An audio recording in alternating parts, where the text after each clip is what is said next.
Peekskill firefighters kneeling in reverence Yes. to Sam, and the plaques with all the names of the police and firefighters killed that day, as well as a plaque to all the victims of the day, as well as those that continue to pass on from their exposure. So that's something I'm extremely proud of. I'm a little biased. I think it's one of the best 9/11 memorials around, but You have every right to be, though.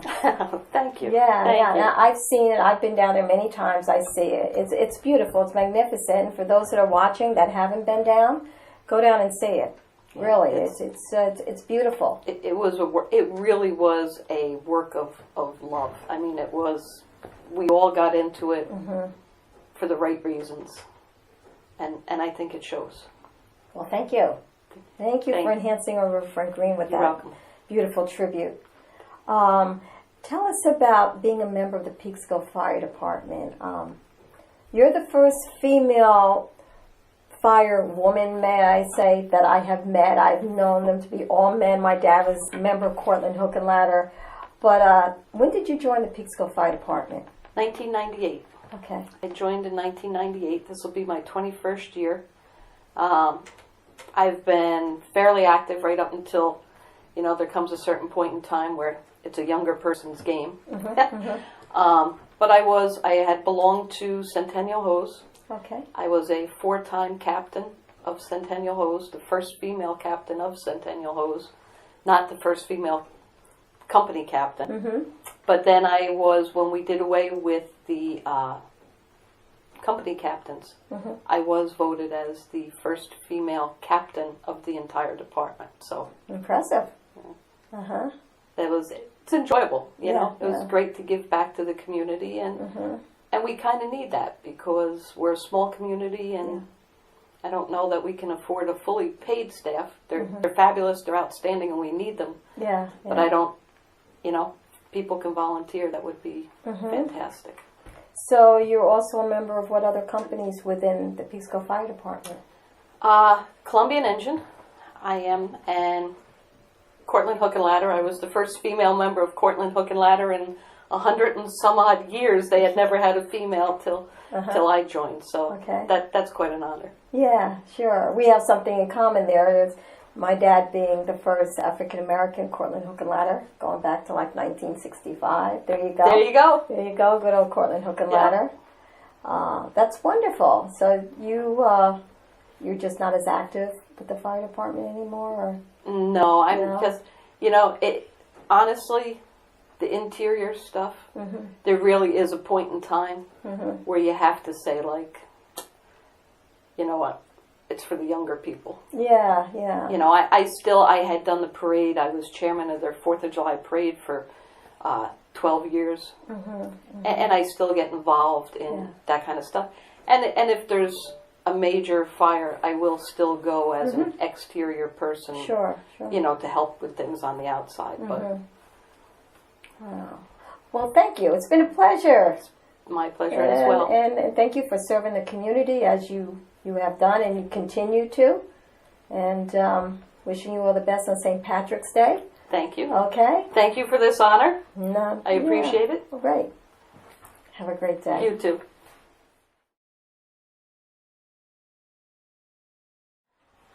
John A. McGurty Jr., a native of Peekskill, New York, graduated from Loyola High School, the University of Notre Dame cum laude, New York Medical College, and completed residency in family practice at Upstate Medical Center in Syracuse, New York in 1982. He's a commissioned lieutenant in 1981.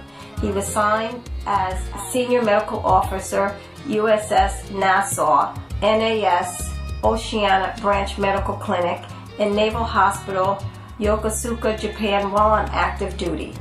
Returning to Peekskill, New York, he served as Battalion Medical Officer, NMCB 13 until 1994. He completed flight surgeon training at the Naval Medical Aerospace Institute in 1995 and was assigned to Marine Air Group 49, initially as squadron flight surgeon with VMGR 452.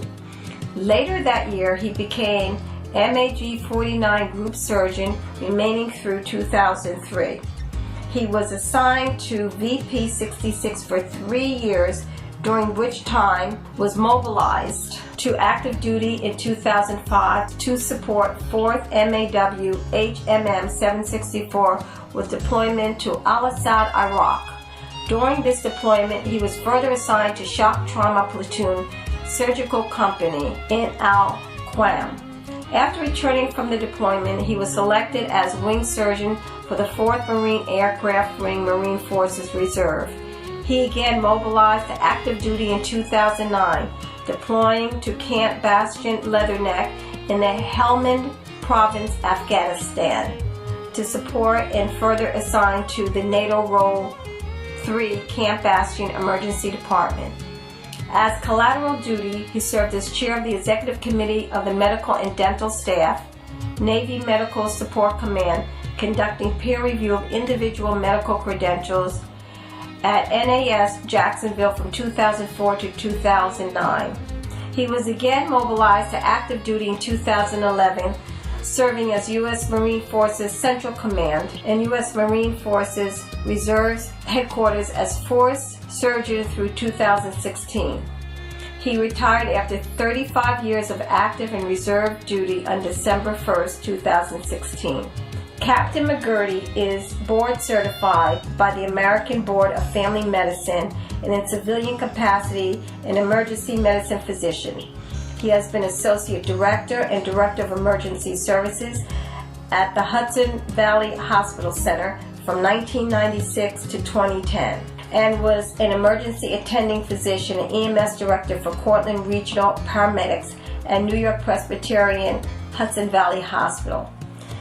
He is Assistant Division Physician for the New York State Police and City of Peekskill Police and Fire Surgeon.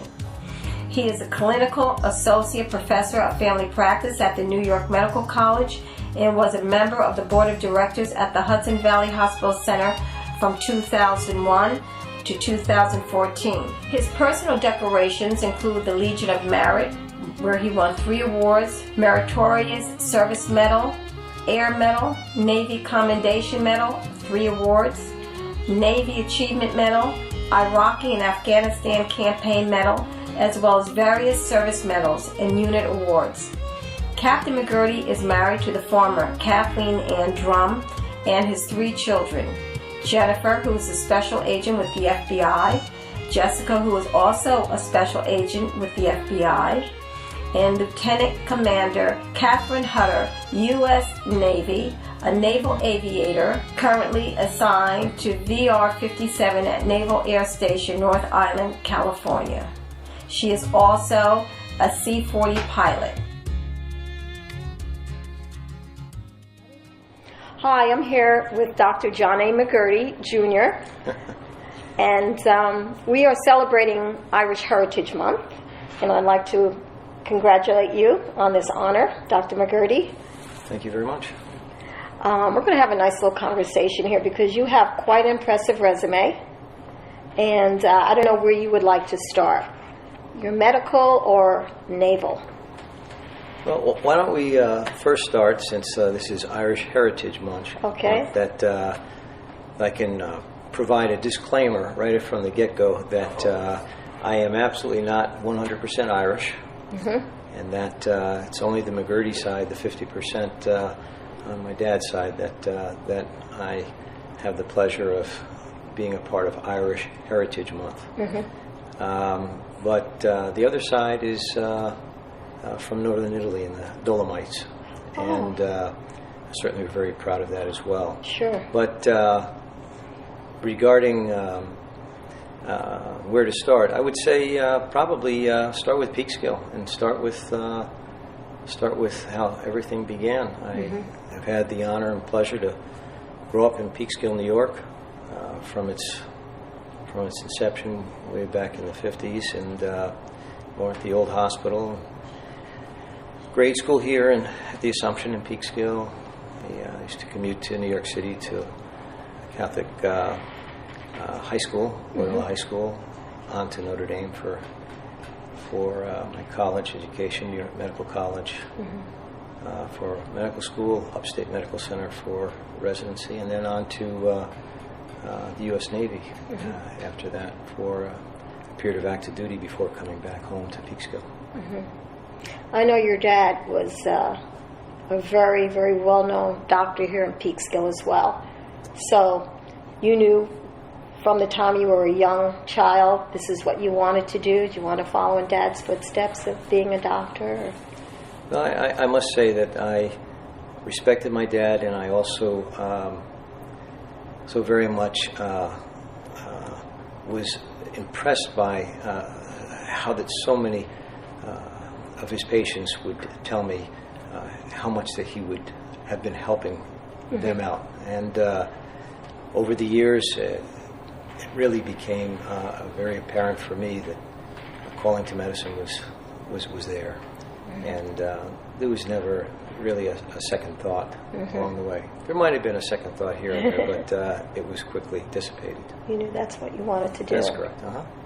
That's wonderful. And then how many years have you practiced in Peekskill? I've been in practice. I've been in practice of medicine since graduating from medical school in 1979. So that's over the span of I guess 30, almost 40 years now. But actual practice, the earlier days after active duty in the Navy, I came back into practice on Division Street. And through significant involvement with the city on the pre-hospital end with emergency medical services and a background in emergency medicine while I was in the Navy, I somewhat transitioned towards emergency medicine at the hospital. And the actual practice portion of my career was probably about the first 20 years, and the second 20 years have been in the emergency department at Hudson Valley. Okay. And you're also you're a Navy pilot? Actually, I'm retired now from the Navy, but during my years in the Navy, I was trained to be a Navy flight surgeon. The acronym surgeon has nothing to do with surgery. It has everything to do with a trained naval physician who provides care to pilots, to air crew members, and to all of those assigned to naval aviation units. So during my career in the Navy, yes, I was a Navy flight surgeon assigned, at least in the last 22 years, to the Marine Corps. So actually, my 22 years of my 35-year Navy career have been with the Fleet Marine Force on the marine aviation side, taking care of marine pilots and air crew members. Wonderful. And you have been to Iraq. You've served in Iraq and Afghanistan. I did. I did separate tours in Iraq in 2005, as well as Afghanistan in 2009. After returning, I actually was asked to come back on active orders to U.S. Marine Forces Central Command, and at that point, that brought me back to Afghanistan several times, but for very short periods of time, between 2011 and 2016. Well, thank you for your service. Well, thank you. Thank you very much. Thank you. Yeah, it's remarkable. And you are a graduate of Notre Dame, the Fighting Irish of Notre Dame. I am. That's correct. Yeah, very proud to have been at Notre Dame for my college studies. I was there in the early 70s, and had a great college education. Probably equally as important, a great overall experience, life experience, and just a great university to both learn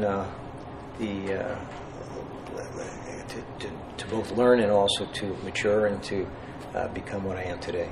Do you ever get out to some of their football games? I do. I've been out quite a few times, and certainly anyone who knows me knows how feverish that I am as far as being an ardent supporter of Notre Dame.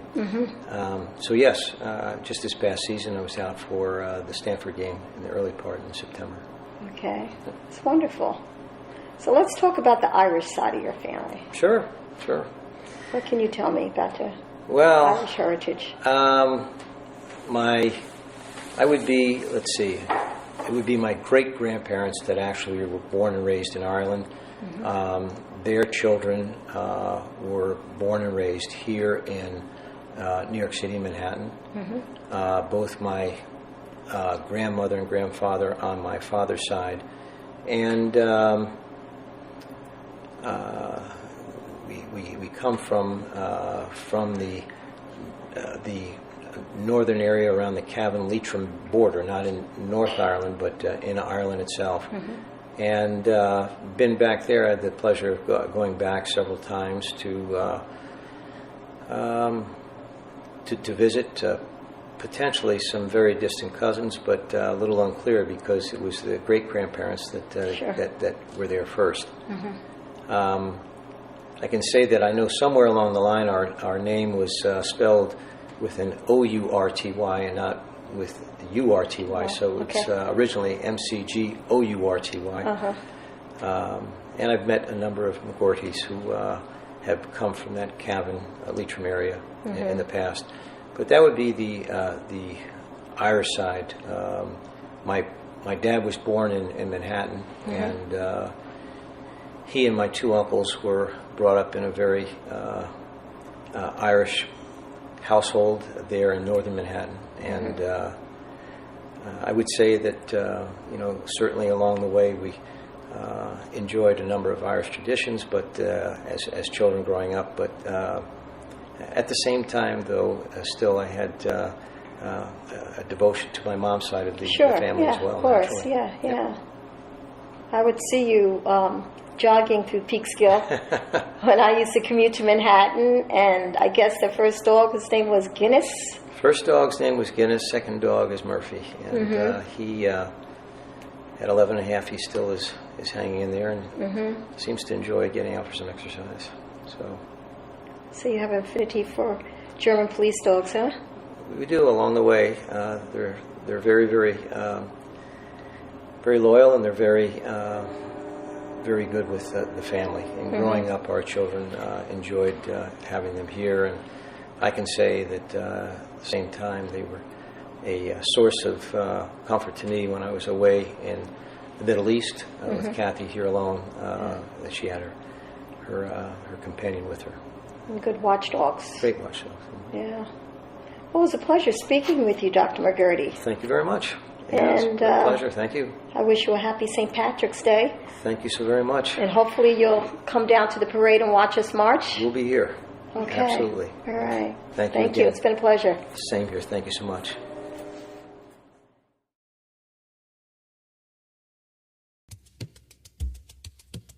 Bill Powers is a volunteer chairman of the Peekskill St. Patrick's Committee and has been involved with the annual parade since its inception 30 years ago. 2019 is a milestone year as the Irish community celebrates the 30th anniversary of the parade. An all-volunteer committee organizes and presents the annual Peekskill St. Patrick's Parade, but over the decades the group has expanded to make St. Patrick's Day an entire season. Now the annual celebration includes Mass at Assumption Church, brunch at the Peekskill Elks Lodge, Grand Marshal's pub tour, installation dinner, and halfway to St. Patrick's Day boat ride. Individual chairpersons are responsible for managing each event. Mr. Powers served as Grand Marshal in 2007 and has been lead anchor for the cable TV and subsequent video coverage since its inception. He is widely known as the voice and the face of the parade and has worked with only 2 other steady anchors over the years. Mr. Powers now serves as chairman and has previously served as vice chairman. All agree that the first annual Peekskill St. Patrick's Parade, held at night in March 1990, was a splendid success. Naysayers said no one would come into downtown Peekskill at night for a parade. But because the community was clamoring for something unifying and positive, an estimated 3,000 people lined the streets to cheer the first Grand Marshal, Dr. John McGurty Sr. The luck of the Irish seemingly played a role too, especially when it came to the weather. Temperatures were warm for early March. The Peekskill Common Council and former Mayor Richard Jackson also played a pivotal role in the presentation of the parade. The council contributed $500 in startup money to help underwrite the cost of bringing pipe bands to Peekskill to march. The first parade helped Peekskill restore its pride as a great city, and subsequent parades went on to comfort us as well, like in March 2002, when it brought together the community for the first time following the September 11th terror attacks. That parade was reassurance that Peekskill, and by extension America, was not going to surrender its way of life nor its celebrations. The parade has never been canceled, no matter the conditions. Even cold, snow, and torrential rain haven't deterred marchers. Those honored over the years have ranged from doctors to religious leaders, from educators to community leaders, and more. Mr. Powers currently serves as the Executive Director of the Peekskill Business Improvement District and is the former Executive Director of the local Chamber of Commerce and former Chairman of the Board of the Hudson Valley Gateway Chamber of Commerce. He was instrumental in the creation of the bid and managed the Peekskill's Farmers Market for many years. Mr. Powers now operates his own video and public relations company. He is an Emmy-nominated television producer and nationally recognized public and media relations professional. Mr. Powers is in the process of tracing his Irish heritage on his father's side, but has much more information about his mother's Scottish lineage. Good afternoon. I'm here with William Powers, who is the chairman of the Peekskill St. Patrick's Day Committee. Good afternoon, Bill. Thank you for inviting me on the program. We'd love to have you. Tell us about your involvement with the committee. Well, I've been involved with the Peekskill St. Patrick's Parade since its inception. This is our 30th anniversary parade, which is really terrific to be part of something that's lasted this long. The history of the parade is that under a nonprofit organization called Pride in Peekskill, they were looking for ways to bring people back into the downtown and reinstill pride in the city of Peekskill. And working with the city council actually funded the first parade with $500 to get it started. And 30 years later, we all operate as volunteers, and we bring, we do fundraising events all year round, and it's been terrific. The first year was Dr. John McGurty Sr., who was a very popular doctor in the Peekskill area, who was our first Grand Marshal. Wonderful. What can we expect in this year's parade since it's the 30th? Well, we're doing a lot of special things. First of all, this year's co-Grand Marshals, we have two Grand Marshals this year, Dan and Siobhan Dennehy. They're very active with the Irish immigration movement here in the United States and also in Ireland. Siobhan is the executive director of an organization that helps individuals, not just from Ireland anymore, but anyone looking to come to the United States, help them through that process. They also advocate for changes in laws to accommodate people who want to come to the United States. So they're very active with that, and Dan is as well. He's very active with the AOH, and he's also the founder of the Hudson Valley Irish Fest. So we have a great parade. We have 5 divisions. We work with the police department, the fire departments, ambulance corps, all from the area. And we also have 4 aides this year. Sunny Cover, who is the owner of the Peekskill Coffee House. And she's actually now past her 15th anniversary in the city of Peekskill. Tim Warren, who is the captain of the Peekskill Volunteer Fire Department.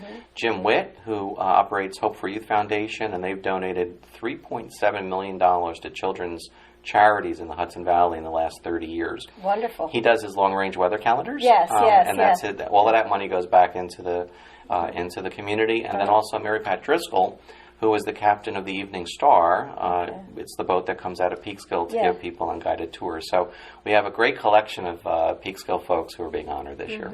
And you served as Grand Marshal 1 year, huh? I did. I served back in 2007, and I'm kind of the person that wants to be behind the scenes. So it's a little tough for me sometimes to be that front person all the time. But I learned very quickly from our chairman who just passed away, our former chairman who just passed away. He invited me to be the Grand Marshal, and I said to him, Jack, and it's Jack Murphy, I said, Jack, I don't know if I want to do this. And he said, Bill, you don't do it for yourself. You don't become Grand Marshal for yourself. You do that for your family. And that's why I did it. I did it for my family. And the night of my installation dinner, my mother, who was in her mid-80s at that time, Yes. came up to me and hugged me and said, "This is the best night of my life." So that's why I did it. Sweet. Yeah. Tell me about your Irish roots. Well, I'm half Irish and half Scottish. Okay. We are much more familiar with my mother's side of the family from Scotland. My mother came here as on a boat with her mother when she was a year and a half old. So we have a longer history that we can trace because it was a direct history with my mother. On my father's side, we're having some difficulty finding those roots, so I'm in the process of doing that. Have you ever been to Ireland?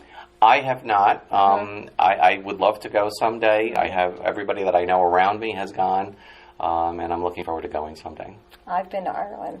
And it's beautiful, And right? it's beautiful. The people are wonderful, and when you get the opportunity, you must go. Absolutely. Yeah, yeah. Can you tell me about the events leading up to the parade? Sure. We do a number of things. We have an installation dinner where the Grand Marshals and the aides are introduced. They get their sashes. The Grand Marshals, we have two again, like I said this year, they get a top hat and a shillelagh, and a custom shillelagh with their name on it so they can keep it for forever and ever and pass it on from generation to generation. And that's about a week before the parade. We've also instituted a Grand Marshals pub tour, which is on the Friday night before the parade, where the Grand Marshals are piped into the establishments that support us with advertising and sponsorship.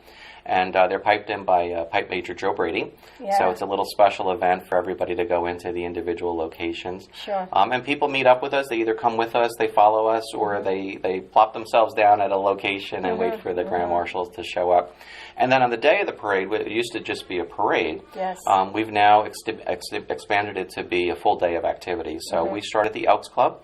We have a brunch that's open to the public. There's a small nominal fee. It's a full breakfast brunch, which is great. Yeah. And then we all go over to Assumption Church. We have a special St. Patrick's Mass, which is delivered by our chaplain of the parade committee, Father Gardner, who comes up from Washington, D.C. to do that. And he's actually bringing his boss this year. Oh, that's very So nice. that should be a lot of fun. And the it's a great mass, and then everybody comes out of the church, and the parade gets started, and march along the 1.2 mile parade route. And everyone's Irish for the day, right? Absolutely, and then everybody concludes at the Elks Club again. The Yes. Elks have been so nice and gracious over the 30 years to invite all of the parade marchers back for hot dogs and a soda or a beer Yes, or whatever, yeah. and they do that out of the goodness of their heart, and it really makes the people who march in the parade very appreciative of the city of Peekskill because they feel very welcome and warmed and Yes. appreciated.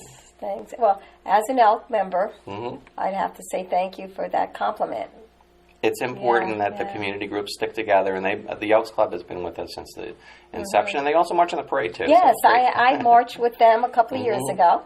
And then last year I marched with the Peekskill Human Relations Commission, the commission that's putting on this presentation today. Can you tell me something about your career other than being involved with the St. Patrick's Day? Sure. Parade? Peekskill is really my adopted hometown. When I got out of school, I started working in the local cable office up on Park Street. Okay. I was doing local programming for a number of years. I was very active in the community, and when the executive director of the Peekskill Cortland Chamber of Commerce was retiring, they approached me and said, "Is this something that you would want to consider doing as a full-time job?" And I said yes. So I became the executive director. And my career has taken me in different ways. I also worked for Cablevision for a long time. I worked with the city of New Rochelle. Today, I'm the executive director part-time of the Peekskill Business Improvement District. And I also run my own public relations and TV production company.